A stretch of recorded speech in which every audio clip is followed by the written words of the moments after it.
साथियों, आज यूपी इतनी तेज गति से औद्योगिक विकास कर रहा है। देश और दुनिया की बड़ी बड़ी कंपनियां यहां निवेश कर रही हैं। इसके पीछे भाजपा सरकार की विकासपरक नीतियों की बड़ी भूमिका है। सपा के समय में यूपी में अपराधी बेखौफ थे और निवेशक यहां आने से भी डरते थे, लेकिन भाजपा की सरकार में अपराधी में खौफ है और निवेशक यूपी के भविष्य में भरोसा देख रहे हैं। मैं विकास की इस रफ्तार के लिए यूपी सरकार को बधाई देता हूं। साथियों, मुझे संतोष है कि काशी में विकास का महायज्ञ लगातार जारी है। आज शुरू हुए रेल ओवरब्रिज, जल जीवन मिशन से जुड़े प्रोजेक्ट, काशी के स्कूलों का नवनिर्माण कार्य, होम्योपैथिक कॉलेज का निर्माण, मुंशी प्रेमचंद की विरासत को सहेजना, ये सारे काम भव्य काशी, दिव्य काशी, समृद्ध काशी और मेरी काशी के निर्माण को गति देंगे। यहां सेवापुरी में आना भी सौभाग्य से ही होता है। ये मां कालका देवी की ड्योढ़ी है। मैं यहां से मां कालका के चरणों में वंदन करता हूं। मुझे खुशी है कि मां कालका धाम का हमारी सरकार ने सुंदरीकरण कर उसे और भव्य बना दिया है। मंदिर तक आना जाना भी आसान हो गया है। सेवापुरी का इतिहास क्रांति का इतिहास रहा है। स्वतंत्रता संग्राम में यहां के अनेकों लोगों ने भागीदारी की थी।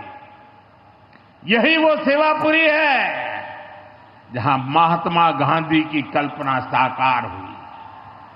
यहां घर घर महिला पुरुष के हाथों में चरखा हुआ करता था। और सहयोग देखिए, अब चांदपुर से भदोही रोड जैसे प्रोजेक्ट से काशी के बुनकरों के साथ भदोही के बुनकर भी जुड़ रहे हैं। इसका लाभ बनारसी सिल्क के बुनकरों को भी होगा और भदोही के कारीगरों को भी होगा। साथियों, काशी बौद्धिक जनों की नगरी है। आज जब हम आर्थिक प्रगति की बात कर रहे हैं तो मैं आपका ध्यान वैश्विक हालातों पर भी ले जाना चाहता हूं। आज दुनिया की अर्थव्यवस्था कई आशंकाओं से गुजर रही है।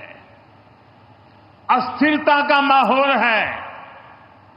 ऐसे में दुनिया के देश अपने अपने हितों पर फोकस कर रहे हैं। अपने अपने देश के हितों पर ध्यान केंद्रित कर रहे हैं।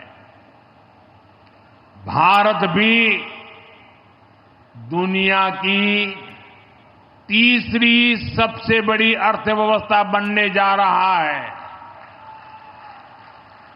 इसलिए भारत को भी अपने आर्थिक हितों को लेकर सजग रहना ही है। हमारे किसान, हमारे लघु उद्योग, हमारे नौजवानों के रोजगार, इनका हित हमारे लिए सर्वोपरि है।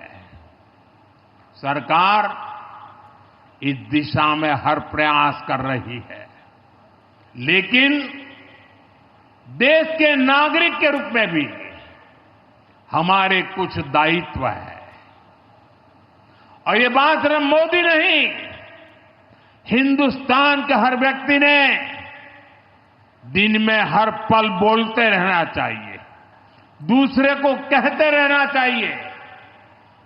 जो देश का भला चाहते हैं, जो देश को तीसरे नंबर की इकोनॉमी बनाना चाहते हैं, ऐसा कोई भी राजनीतिक दल हो, कोई भी राजनेता हो, उसने अपने संकोच को छोड़ करके देश हित में हर पल, हर बार, हर जगह देशवासियों के अंदर एक भाव जगाना होगा, और वो है हम स्वदेशी का संकल्प लें।